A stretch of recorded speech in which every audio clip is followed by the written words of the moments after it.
जो आप अभिषेक कर रहे हो, या किसी भी रूप में आपने सेवा भारती समिति को, संस्था को कुछ सहयोग दिया है, आपका दिया गया वो धन, कई लोग गलत गलत सोच बना लेते हैं कि हमने दिया, कहां लगा कहां लगा। ये कथा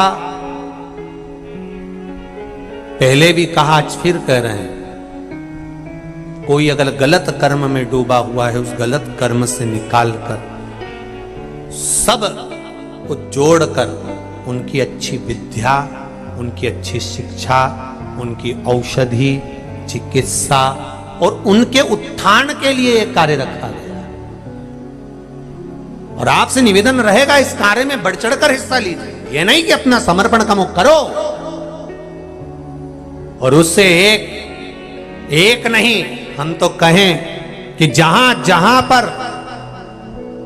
इन बच्चों के लिए, इन बेटियों के लिए, इन बेटों के लिए जहां जरूरत पड़ रही है शिक्षा के लिए और चिकित्सा के लिए, वहां पर ये सेवा भारती संस्थान छात्रावास और हॉस्पिटल का निर्माण कराती रहे, उसके लिए ही यह क्रम करा गया। एक बार जोरदार ताली बजाएं सेवा भारती के लिए और पूरी संस्था। ये कर्म हो आपके श्रेष्ठता का।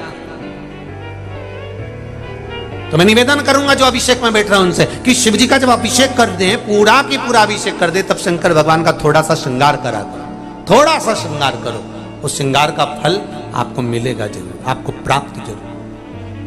आप मंदिर भी जाएं, शिव जी को जल भी चढ़ाएं, जल चढ़ाने के बाद में आप बाबा का थोड़ा सा श्रृंगार कर आया करो, जो वहां रखा हो, जो पड़ा। तुमसे ये निवेदन ये नहीं है कि तुम बहुत सारा सामान खरीद कर ले जाओ। हम ये कभी भी आपको, आपने शिव महापुराण की कथा में सुना होगा, कभी पैसा खर्च करने की बात तो हमने यहाँ से कही नहीं कि तुम इतना रुपया का खर्च सामान लेके आना, इतना रुपया लगाना, कहीं नहीं। जो तुमको मिल जाए तुम तो उससे श्रृंगार कर दो बाबा का, जो महाराज। आप प्रकट हो गए, हाँ, मांगो तुम्हें क्या चाहिए। करकटी ने कहा मेरा बस एक वर है, केवल एक वर, मेरे पति को कोई याद करे ना करे।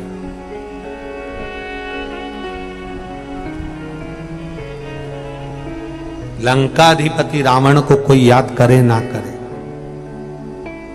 पर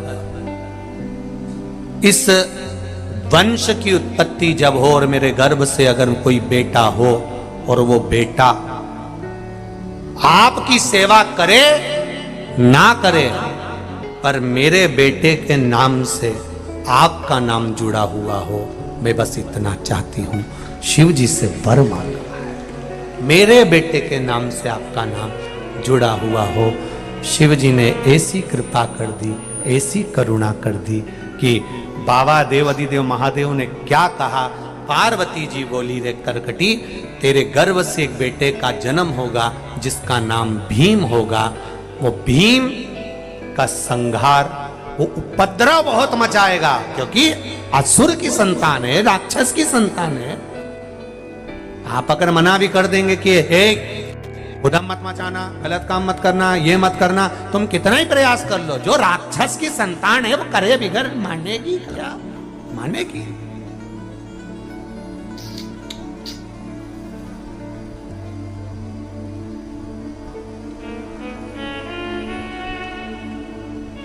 कई लोग कहते हैं गुरुजी हमारी औलाद हमारी नहीं सुने, अब हम आप बताओ हम कई करें। तो हमने कहा कि औलाद जब हुई थी तब गर्भ के समय पर तूने भागवत रामायण गीता पढ़ी कि नहीं पढ़ी? अरे कई पढ़ू गुरुजी, कई पढ़ू। अभी कई रामायण भागवत गीता पढ़ू ने, चूल्हा चौका से ही फुर्सत नहीं मिले जब ये औलाद गर्भ में थी। तो ईका पिताजी से कह देती, वो रामायण भागवत गीता पढ़ देता। अरे कई पढ़े, नंबर 1 का बेवड़ा है वो, तो रात के पी के आने खूब गाली दे, अपशब्द बोले, काहे की रामायण भागवत गीता पढ़े?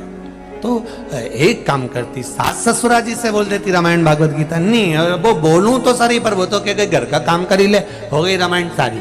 कई करे मां रामायण भागवत गीता। गर्भ में संतान रहे कितना कितना वर्णन करा गया। विदेश में एक संत घूमने के लिए गए, और विदेश में संत घूमने के लिए गए तो उनने क्या देखा कि वहां 2 तरह का हॉस्पिटल था। विदेश में 2 तरह का हॉस्पिटल जब संत ने देखा, भारत के संत देखकर आश्चर्य में पड़ गए।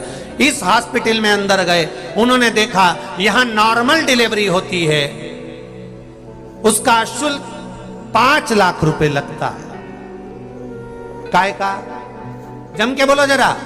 नॉर्मल डिलीवरी होती है, उसका शुल्क 5 लाख रुपए जमा होता है। और दूसरे हॉस्पिटल में गए तो वहां लिखा था यहाँ ऑपरेशन से बच्चे होते हैं, इसका शुल्क 50,000 रुपए लगता है।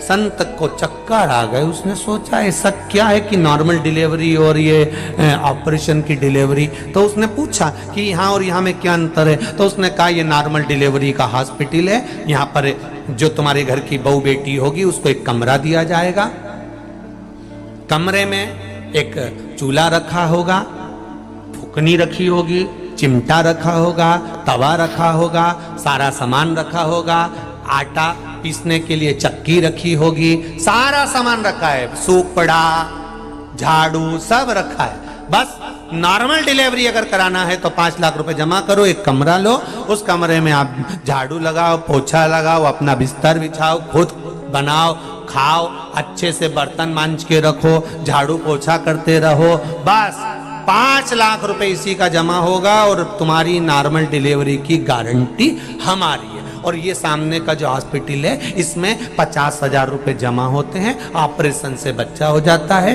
बस चिड़ाफाड़ी करी और बच्चे को जन्म दे देते हैं, 50,000 रुपए खर्च होते हैं। तो क्या देखा संत ने कि हमारे भारत के संतों ने, साधुओं ने, ऋषियों ने, माताओं ने कितना वैज्ञानिक रिसर्च करा होगा कि बहू से हमेशा कहते रहते थे काम कराकर, गर्भ में बच्चा हो थोड़ी सेवा कराकर, बैठना नहीं, सोना नहीं, पढ़े नहीं रहना, पढ़ाई करो, अच्छी चीज पढ़ो, काम करो, ये करो।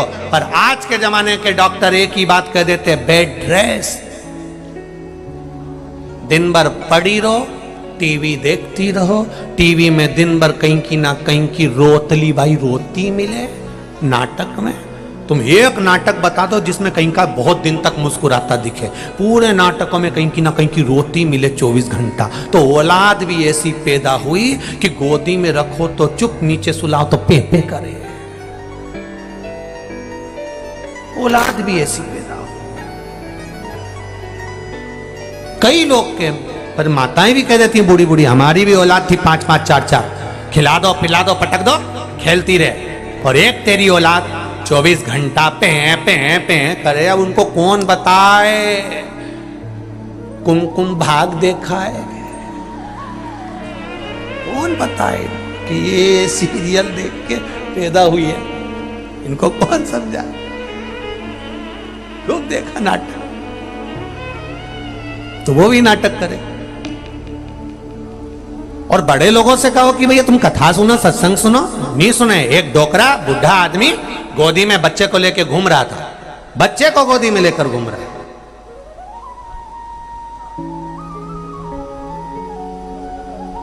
तो एक संत जा रहे थे प्रवचन देने के लिए, तो वो बुढ़े आदमी ने आवाज लगे, ओ बाबा, महाराज जी कहाँ जा रहे हो? महाराज जी बोले प्रवचन देने जा रहे। ओहो। तो गांव का व्यक्ति बोला हमको भी थोड़ा बहुत प्रवचन दे दिया करो। तो संत ने जैसे ही सुना तो संत को तो गुस्सा तो नहीं आया, संत को लगा, तो उन्होंने कहा कि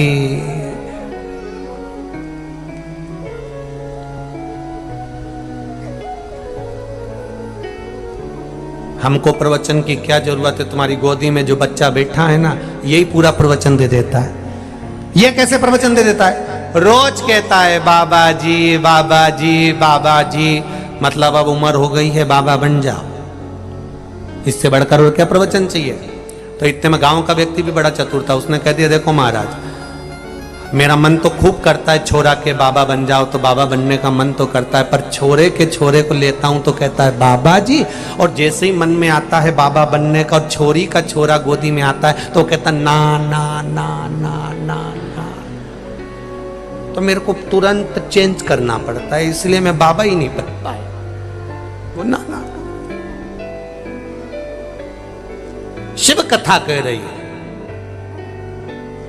करकटी कह रही है मेरे बेटे के साथ में आपका नाम जुड़े। और आया समय, करकटी के गर्भ से एक पुत्र ने जन्म लिया। कब?